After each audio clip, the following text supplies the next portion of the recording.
Bonjour à tous, j'espère que vous allez bien. Aujourd'hui, je vous propose de parler plantation de cucurbitacées, et notamment de melons et de chayotes, et le tout à la verticale. Alors pourquoi cultiver ces plantes à la verticale? C'est principalement pour gagner de la place. C'est vrai que ce sont des plantes qui prennent pas mal d'emprise au sol. Un melon c'est 1 mètre, 1,5 m² au sol. Une chayote c'est encore plus. Alors on peut cultiver tout à fait ces deux plantes au sol, mais à la verticale on va gagner de la place et on va pouvoir produire un peu plus de fruits. Alors on verra comment cultiver le melon sur un filin. Alors moi je ne l'ai pas encore fait chez moi, mais je vous montrerai des photos de serres de melon où on voit le melon grimper sur le filin. On voit des melons suspendus dans les airs. Alors on pourrait penser que le fruit va tomber. Mais non, parce qu'en poussant sur un filin vertical, le pétiole du fruit se renforce et donc le melon tient tout à fait sans aucun souci en l'air. On verra ensuite dans la deuxième partie de la vidéo comment cultiver la chayote sur un treillis ou sur une clôture. Là encore on va augmenter la production grandement par rapport à une culture au sol. Voilà, on va voir tout ça dans cette vidéo. C'est parti tout de suite après le générique.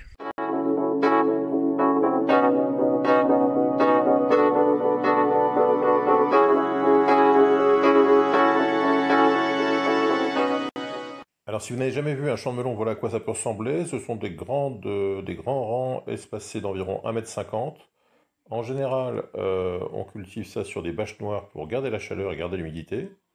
La bâche noire donc permet d'avoir de la chaleur, on gagne au moins 2-3 degrés minimum en mettant une bâche noire au sol.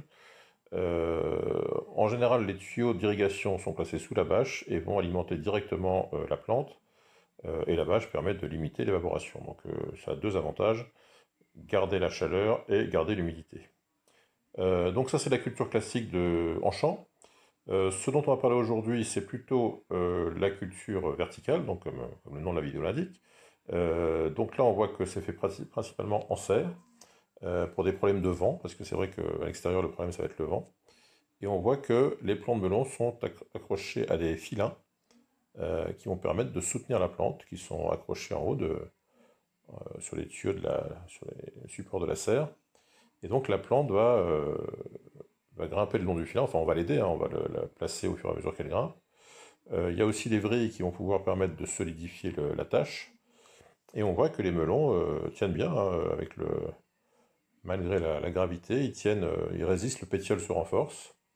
Et on voit qu'on peut avoir une production quand même assez conséquente, puisque chaque plant de melon peut porter 3-4 fruits sans souci. Donc on va voir comment faire pour faire ce genre de culture verticale. Et là on voit encore à nouveau le principe de l'accroche de la tige sur le filin. Donc on voit tout de suite comment faire ce genre de culture verticale.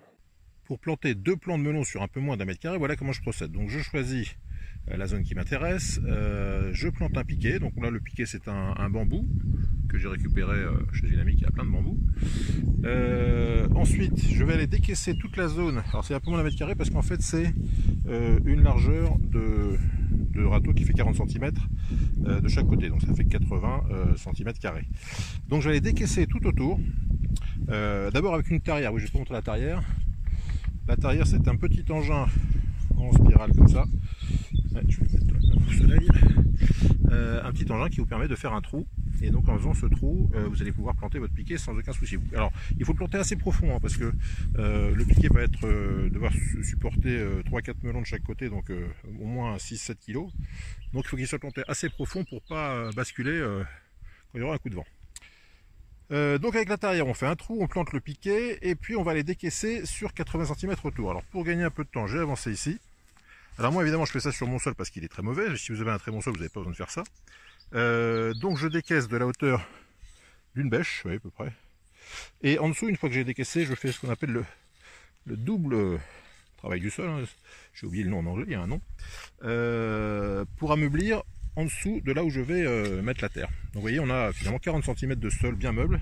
Alors pourquoi je fais ça? Parce que d'abord j'ai du sable à 100%. Donc si j'essaie de planter dans mon sable, ça ne pousserait pas du tout. Et puis dans mon sable, j'ai des gros galets. Alors j'en ai gardé quelques-uns, mais j'en ai plein. Hein. Donc si je plante directement dans mon sable, il ne se passe absolument rien. Donc je suis obligé de faire ce décaissement assez important pour pouvoir mettre de la bonne terre. Alors une fois que j'ai fait ça, je remplis avec de la bonne terre que je récupérais chez un terrassier. Alors si vous avez le même problème que moi, un seul pot pour récupérer de la terre de terrassier, moi je paye ça 20 € le mètre cube livré. Grosso modo 5 mètres cubes pour 100 € livré. Ce qu'on paye principalement c'est la livraison finalement. Hein. Donc je ne sais pas si vous voyez, c'est une terre un petit peu argileuse, vous voyez, Donc ça c'est une terre, c'est pas une terre exceptionnelle, mais disons que ça permet de garder un peu l'eau.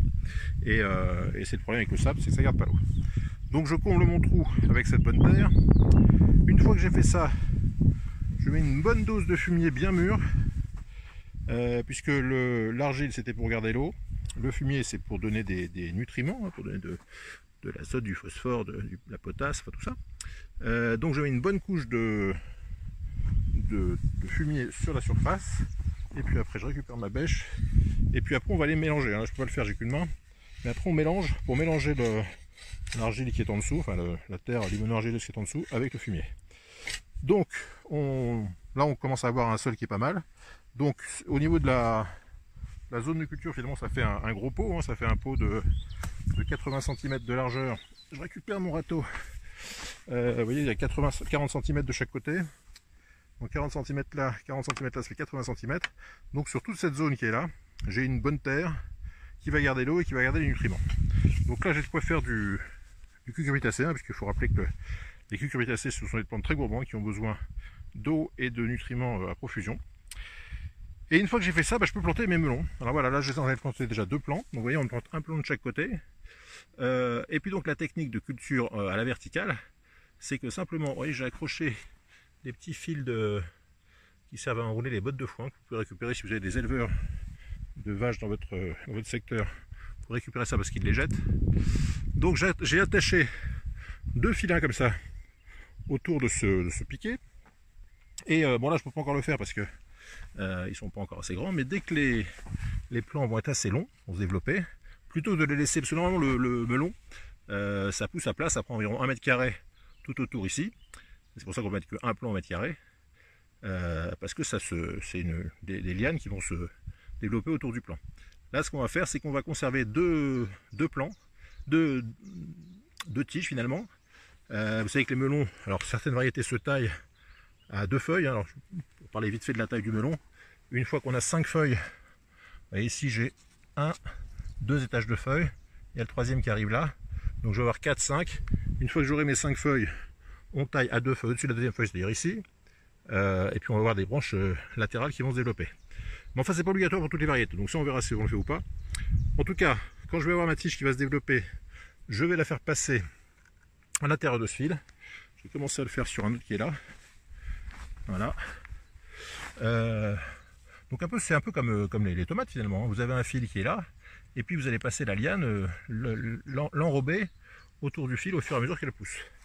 Donc le plant va monter, et puis au fur et à mesure qu'il va monter, on pourra avoir des fleurs qui vont se développer et puis avoir du melon. Alors moi ce que je vais faire cette année, parce que c'est la première fois que je fais cette méthode, je ne vais pas laisser uniquement la tige monter le long du fil, je vais aussi laisser partir une tige en horizontale comme ça. Vous voyez qu'elles vont pouvoir se rejoindre finalement. Là j'en ai planté 4 déjà. Donc si vous voulez, je vais avoir une sorte de L, c'est-à-dire que ça va faire et on voit l'ombre du piquet. Je vais laisser développer une tige sur l'ombre du piquet, développer une autre tige en verticale, et si tout va bien, j'aurai des melons ici. En plus, comme j'ai 2 plants qui vont se rejoindre, là, les deux tiges aussi qui vont se rejoindre, là, ça va permettre une mode pollinisation. Donc je vais avoir deux lianes qui vont se développer sur l'ombre du piquet, vous voyez là, et puis des lianes verticales qui vont se développer ici. Le problème qui peut se poser, c'est le vent, c'est le poids. Quand vous aurez 3-4 melons dessus, ça peut être un peu lourd à supporter, donc il faudra peut-être faire du soutien. Donc je verrai ça au fur et à mesure. Je mettrai peut-être des renforts. Je peux aussi éventuellement me servir de la clôture qui est juste là, je ne sais pas si vous voyez la clôture, pour mettre des filins pour soutenir s'il y a besoin.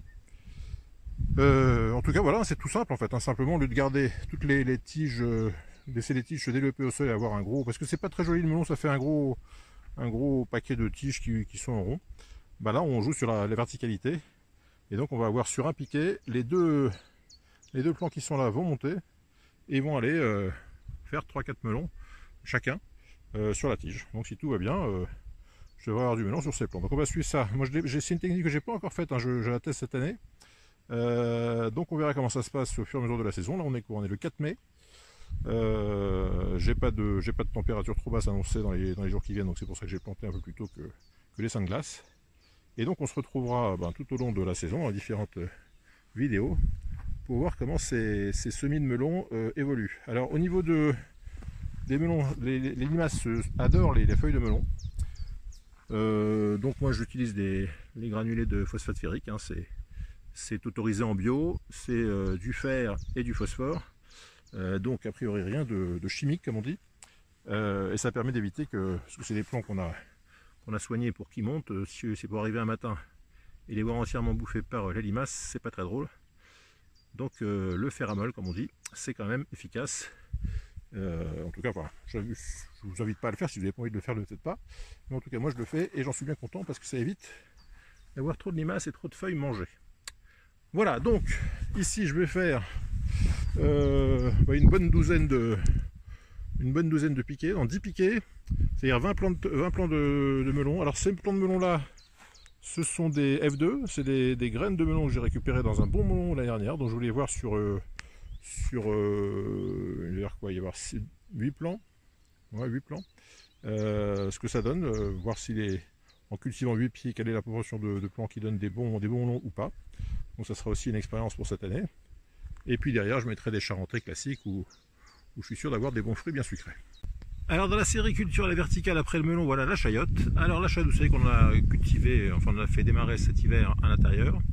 Mais j'en ai racheté quand même une, c'était quand? C'était vers la mi-avril, même deux d'ailleurs, qui ont germé. Là on est le 4 mai, donc vous voyez qu'en 15 jours ça a bien germé. Je crois qu'il y en a une qui nous fait une petite racine ici, voilà, sûrement on la voit. Et donc le principe est le même, simplement ce que je fais, c'est que je vais m'appuyer sur une clôture, parce que la chayotte ça pousse très fort, c'est très vigoureux, ça peut faire un grand machin. Donc comme je vous dis, le principe est le même, hein, on fait, enfin chez moi, si vous avez un sol aussi pourri que le mien, vous voyez, c'est vraiment, on vous dit que c'est du sable, oui c'est vraiment du sable. Donc il faut faire un trou de la taille d'une poubelle, on va dire. Ensuite le remplir d'une terre un petit peu argileuse qui va garder l'eau, mettre en surface le fumier qui va apporter les nutriments, et puis après il n'y a plus qu'à, hein. Donc on va prendre celle-ci, voilà.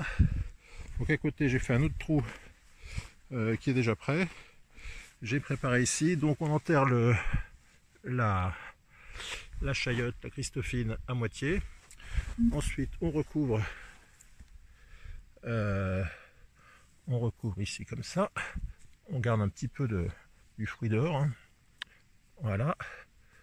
Ensuite on arrose bien, et puis on va espérer que rapidement la tige va aller s'accrocher. Alors je voyais que je me suis mis à côté d'un poteau, parce que c'est là où la clôture est la plus résistante. Donc j'espère que les lianes vont s'accrocher à la clôture et au poteau qui est le plus solide. Donc ça c'est les deux qui ont été mises en germination en avril. Et puis à côté il y a celles que j'ai fait à la maison, qui sont déjà plantées donc le 4 mai, parce que j'ai plus de température en dessous de 9 degrés je crois, sur la météo à 10 jours. Bon, les cucurbitacées jusqu'à 10 degrés elles tiennent à peu près, donc bon 9 degrés on va dire que ça va aller. Alors peut-être que celle que j'avais fait germer dès le mois de janvier, peut-être que c'est un peu trop tôt, hein, ça avait germé sans que je le veuille, hein. Donc je l'avais gardé, mais j'ai remarqué que quand il y avait des arrêts de végétation, après ça reprenait un peu doucement.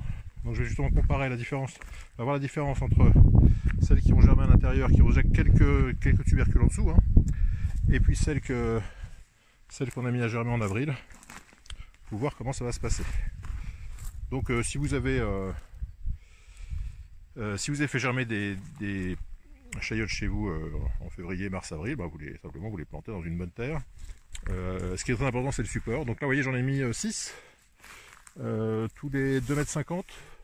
J'ai un poteau tous les 2,50 m.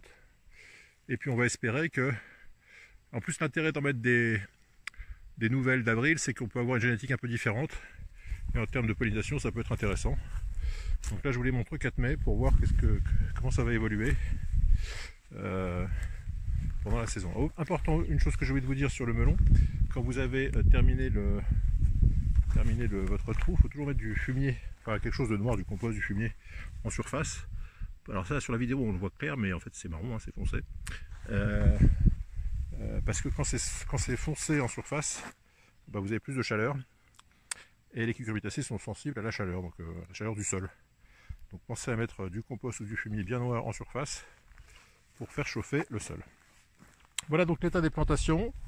L'idée c'est que dans quelques mois, tout ce grillage soit recouvert de feuillage de chayote et qu'au mois d'octobre-novembre, on ait plein de chayotes qui courent sur cette clôture. Alors on verra bien, l'avenir nous le dira et les prochaines vidéos aussi. Voilà, comme d'habitude sur cette chaîne, on suivra l'évolution de ces plantations dans les prochaines vidéos. Donc si vous voulez connaître la suite des aventures des melons et des chayotes suspendus, je compte sur vous pour vous abonner. Si vous avez aimé cette vidéo, n'hésitez pas à laisser un petit pouce bleu juste en dessous. Si vous avez des questions ou des commentaires, c'est pareil, c'est juste en dessous. Et on se retrouve très bientôt pour de nouvelles aventures. Bye bye.